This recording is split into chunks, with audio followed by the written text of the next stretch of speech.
Zelensky abandonne ses soldats. Volodymyr Zelensky a fait une déclaration retentissante. Kiev refusera de négocier avec la Russie si les militaires ukrainiens restant dans la zone de Mariupol sont liquidés.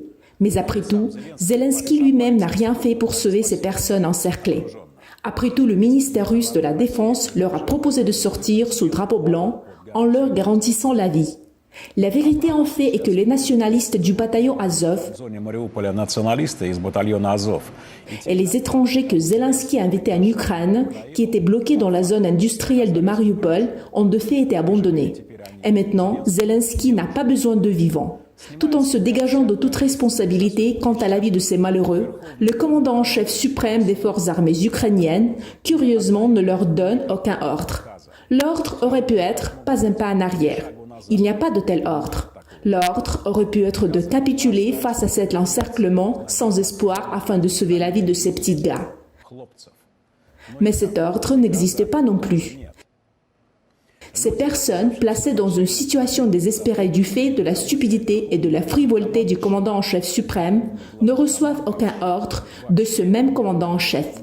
Ils sont militaires et ont besoin d'un ordre pour que leurs actions soient en phase avec le plan global.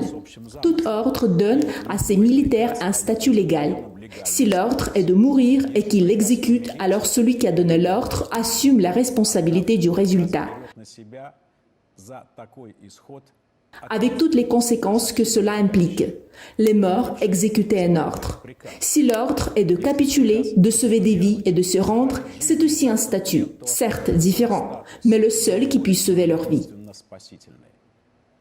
Maintenant, Zelensky ne dit rien du tout à ceux qui sont assiégés dans la zone industrielle de Mariupol. Rien du tout. Pour eux, il n'y a tout simplement pas de commandant en chef suprême.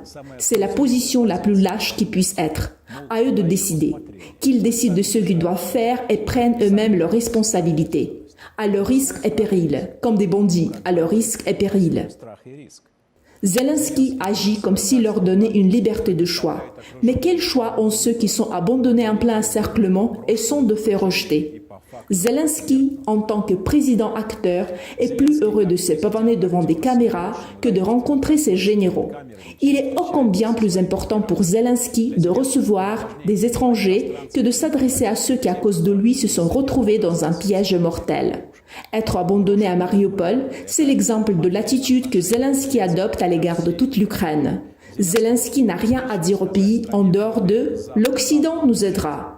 L'Occident n'aidera pas. C'est une tromperie irresponsable. Tout le pays est ainsi trompé. L'Occident l'a déjà abandonné.